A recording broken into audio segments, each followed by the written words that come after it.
মৰমৰ ছাত্ৰ-ছাত্ৰীসকল, আজি আমি 10ম শ্ৰেণীৰ বিজ্ঞান পাঠ্যপুথিৰ অধ্যায় 7 নিয়ন্ত্ৰণ আৰু সমন্বয় এই অধ্যায়টোৰ পাঠৰ ভিতৰত থকা প্ৰশ্নৰ উত্তৰসমূহ কৰিম। প্ৰথম প্ৰশ্নৱলীত আহা এইটো আমি প্ৰশ্নৱলী 1 বুলি ধৰি লওঁ। 1 নম্বৰ, প্ৰতিক্ৰিয়া আৰু খোজ কঢ়াৰ মাজত পাৰ্থক্য কি? ইয়াতে চোৱা আমি টেবুল বনাই লৈছোঁ, এফালে প্ৰতিক্ৰিয়া এফালে খোজ কঢ়া লিখিছোঁ। 1 নম্বৰ লিখিবা প্ৰতিক্ৰিয়া অতি ক্ষীপ্ৰ আৰু খোজ কঢ়াত কি লিখিবা? খোজ কঢ়া জীৱৰ জীৱন কালত আৰ্জিত ক্ৰিয়া, ই প্ৰতিক্ৰিয়াৰ দৰে ক্ষীপ্ৰ নহয়। তাৰপিছত 2 নম্বৰ লিখিবা প্ৰতিক্ৰিয়া হ'ল অনৈচ্ছিক কাৰ্য আৰু খোজ কঢ়া হ'ল ঐচ্ছিক কাৰ্য। খোজ কঢ়া কি আমি ইচ্ছা কৰিলে খোজ কাঢ়িব পাৰোঁ, ইচ্ছা নকৰিলে খোজ কাঢ়িব নোৱাৰোঁ, কিন্তু প্ৰতিক্ৰিয়া অনৈচ্ছিক কাৰ্য। আমাৰ যদি হাতত জুয়ে পুৰে, যদি আমি দুখ পাওঁ, তেতিয়া কি কৰোঁ? আমি হাতখন জুইৰ পৰা আঁতৰাই আনো, গতিকে এইটো অনৈচ্ছিক কাৰ্য। 3 নম্বৰ পাৰ্থক্যটো লিখিবা প্ৰতিক্ৰিয়া স্নায়ুৰজ্যৰ দ্বাৰা নিয়ন্ত্ৰিত আৰু খোজ কঢ়া ক্ৰিয়া প্ৰস্তাৱ মস্তিষ্কই নিয়ন্ত্ৰণ কৰে। 4 নম্বৰ পাৰ্থক্য লিখিবা প্ৰতিক্ৰিয়া স্বয়ংক্ৰিয়, আনহাতে খোজ কঢ়া কি স্বয়ংক্ৰিয় নহয়। 2 নম্বৰ, দুটা নিউৰনৰ মাজত সংযোগী পথ বা চাইনেপছত কি ঘটে? লিখিবা দুটা নিউৰনৰ মাজৰ সংযোগী পথে হ'ল চাইনেপছ।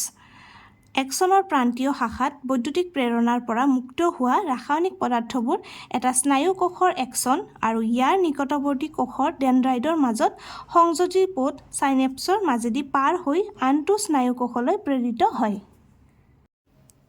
3 নম্বৰ, মগজুৰ কোন অংশই দেহ লৰচৰ আৰু সমতা ৰক্ষা কৰাত অংশ লয়?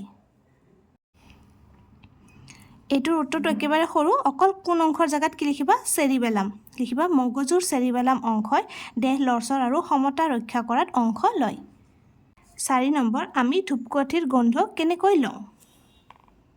লিখিবা ধূপকাঠিৰ গোন্ধ প্ৰথমতে দেহৰ ঘ্ৰাণ সংবেদনশীল অংগ নাকৰ স্নায়ু কোষবোৰে গ্ৰহণ কৰে। ই এক সংবেদী স্নায়ু প্ৰেৰণা উৎপন্ন কৰি তাক প্ৰমস্তিষ্কলৈ প্ৰেৰণ কৰে।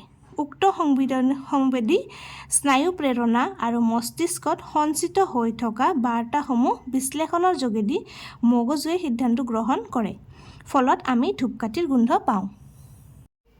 5 নম্বৰ, প্ৰতিক্ৰিয়াত মগজুৰ ভূমিকা কি? লিখা প্ৰতিক্ৰিয়াত মগজুৰ বিশেষ ভূমিকা নাথাকে। প্ৰতিক্ৰিয়া অতি ক্ষীপ্ৰ আৰু স্বয়ংক্ৰিয়, য'ত মগজুৰ কোনো চিন্তা ভাৱনা জড়িত নহয়। প্ৰশ্নৱলী 2 বুলি ধৰি লওঁ। কি আছে? উদ্ভিদৰ সঞ্জীৱনী পদাৰ্থবিলাক কি কি? উদ্ভিদৰ সঞ্জীৱনী পদাৰ্থ এই ওপৰতে চোৱা, জিবাৰলিন আছে, চাইটোকাইনিন আছে, তাৰপিছত অক্সিন আছে, এপচাইচিছ এচিড, এইবোৰ হৈছে উদ্ভিদৰ সঞ্জীৱনী পদাৰ্থ। সেইখিনি কথাই লিখা। উদ্ভিদৰ সঞ্জীৱনী পদাৰ্থবিলাক হ'ল অক্সিন, জিবাৰলিন, চাইটোকাইনিন আৰু এপচাইচিছ এচিড। 2 নম্বৰ, নীলাজী বনৰ পাতৰ চলন পৰিঘটনাটো কাণ্ডৰ কুমলীয়া আগৰ পোহৰৰ দিশত গতি কৰা পৰিঘটনাটোৰ মাজত কি পাৰ্থক্য আছে? এনেকুৱা টেবুল বনাই ল'বা, এফালে লিখিবা নীলাজী বনৰ পাতৰ চলন, আনফালে কাণ্ডৰ কুমলীয়া আগৰ চলন। নীলাজী বনৰ কি হয়? চুই দিলে পাতকেইটা জাপ খাই যায়, আৰু কাণ্ডৰ কুমলীয়া আগৰ চলন কেনেকুৱা হয়? দিনে দিনে বাঢ়ি যায়, বৃদ্ধি হয়, হয়নে? লিখিবা নীলাজী বনৰ পাতৰ চলন স্বতন্ত্ৰ চলন, ইয়াৰ লগত বৃদ্ধি বা বিকাশ জড়িত নহয়। আনহাতে ইয়াতে কি হয়? কাণ্ডৰ কুমলীয়া আগৰ চলন বৃদ্ধি বা বিকাশ নিৰ্ভৰশীল চলন। 2 নম্বৰ পাৰ্থক্য লিখিবা এই চলন পাতৰ স্পৰ্শৰ ফলত হয়। ইয়াত লিখিবা এই চলন পোহৰৰ ওপৰত নিৰ্ভৰশীল, পোহৰ যিফালে থাকে সেইফালে গতি কৰে। 3 নম্বৰ, এই চলন নিৰ্দিষ্ট দিশত নহয় আৰু এই চলন নিৰ্দিষ্ট দিশত হোৱা চলন। 4 নম্বৰ, এই চলন অতি ক্ষীপ্ৰ, চুই দিয়াৰ লগালগ কি হয়? জাপ খাই যায়, আৰু এই চলন কিছু মন্থৰ, লাহে লাহে আগবাঢ়ি যায়। 3 নম্বৰ, উদ্ভিদৰ বৃদ্ধিত অৰিহণা যোগোৱা এবিধ সঞ্জীৱনী পদাৰ্থৰ উদাহৰণ দিয়া। লিখা উদ্ভিদৰ বৃদ্ধিত অৰিহণা যোগোৱা সঞ্জীৱনী পদাৰ্থৰ নাম হ'ল অক্সিন। 4 নম্বৰ, কোনো এক আধাৰত চাৰিওপাশে আকৰ্ষৰ বৃদ্ধিত অক্সিনে কেনেকৈ সহায় কৰে? লিখা অক্সিন উদ্ভিদৰ কাণ্ডৰ অগ্ৰ অংশত সংশ্লেষিত হয়। ই কোষৰ আকাৰ ডাঙৰ আৰু দীঘল হোৱাত সহায় কৰে। যেতিয়া উদ্ভিদৰ আকৰ্ষ মানে কি? এইবোৰ যে কিছুমান লতাজাতীয় উদ্ভিদত খামুচ মাৰি ধৰে, আমি জেওৰা দিলে তাত খামুচ মাৰি ধৰে, বা যিকোনো বাঁহ চাহ দিলে তাত খামুচ মাৰি ধৰে, যে সেইবোৰে হৈছে আকৰ্ষ। কোনো এক আধাৰৰ সংস্পৰ্শলৈ আহে, তেতিয়া আকৰ্ষৰ বিপৰীত দিশে অক্সিজেনৰ গাঢ়তা বৃদ্ধি পায় আৰু ই তাত থকা কোষবিলাক ডাঙৰ আৰু দীঘল হোৱাৰ বাবে উদ্দীপনা যোগায়। ফলত কোনো এক আধাৰৰ চাৰিওফালে আকৰ্ষণ বৃদ্ধি হয়। 5 নম্বৰ, জলানুবেগীৰ পৰীক্ষামূলক আৰ্হি এটা প্ৰস্তুত কৰা। এইটো তোমালোকে নিজে কৰিবা দেই। এইটো নিজে কৰিবা, বাকী 4টা মই কৰাই দিছোঁ। এইটো আমি প্ৰশ্নৱলী 3 বুলি ধৰি লওঁ। 1 নম্বৰ, প্ৰাণীদেহৰ ৰাসায়নিক সমন্বয় কেনেকৈ সংঘটিত হয়? প্ৰাণীদেহৰ ৰাসায়নিক সমন্বয় অন্তঃস্ৰাৱী গ্ৰন্থিসমূহে নিঃসৰণ কৰা হৰম'নৰ দ্বাৰা সংঘটিত হয়। হৰম'ন হ'ল প্ৰাণীদেহৰ এনে কিছুমান ৰাসায়নিক পদাৰ্থ যি প্ৰাণীৰ শৰীৰৰ বিপাকীয় ক্ৰিয়াসমূহ পৰিচালনা আৰু নিয়ন্ত্ৰণ কৰে। 2 নম্বৰ, আয়ডিন পুষ্ট লৱণ খোৱাটো কিয় আৱশ্যক? লিখিবা, আমাৰ দেহত থাইৰয়ড গ্ৰন্থিয়ে থাইৰক্সিন হৰম'ন নিঃসৰণ কৰে।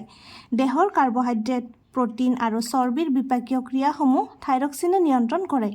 ই দেহৰ বৃদ্ধি আৰু সমতা ৰক্ষা কৰাৰ সহায় কৰে। থাইৰক্সিন হৰম'নৰ সংশ্লেষণৰ কাৰণে আয়ডিন অতি প্ৰয়োজন। আমাৰ দেহত আয়ডিনৰ পৰিমাণ কমি গ'লে গৰল ৰোগ হোৱাৰ সম্ভাৱনা থাকে। সেয়েহে আয়ডিন পুষ্ট লৱণ খোৱাটো আৱশ্যক।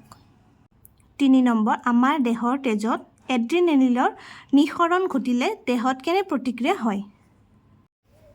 লিখিবা, আমাৰ দেহৰ তেজত এড্ৰিনেলিনৰ নিঃসৰণ ঘটিলে দেহত হৃদযন্ত্ৰৰ ধপধপনি বৃদ্ধি পায়।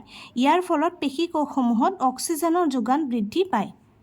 4 নম্বৰ, কিছুমান ডায়েবেটিছ ৰোগীক ইনচুলিনৰ বেজী দিয়া হয় কিয়? লিখা, আমাৰ দেহত অগ্নাশয় গ্ৰন্থিয়ে ইনচুলিন হৰম'ন নিঃসৰণ কৰে। দেহত যথোপযুক্ত পৰিমাণৰ ইনচুলিন নিঃসৰণ নহ'লে দেহত গ্লুক'জৰ পৰিমাণ বাঢ়ি যায়। ফলত ব্যক্তিজন ডায়েবেটিছ ৰোগত আক্ৰান্ত হয়। ইয়াৰ ফলত ব্যক্তিজন দেহৰ যথেষ্ট ক্ষতি হয়। দেহত ইনচুলিনৰ পৰিমাণ বৃদ্ধি কৰিবলৈ ইনচুলিন বেজী দিয়া হয়। আজিৰ ভিডিঅ'টো ইয়াতে সামৰিছোঁ। আমি নিয়ন্ত্ৰণ আৰু সমন্বয় অধ্যায়টোৰ ভিতৰত থকা প্ৰশ্ন উত্তৰসমূহ কৰিলোঁ। আশা কৰিছোঁ তোমালোক বুজি পাইছা। ধন্যবাদ।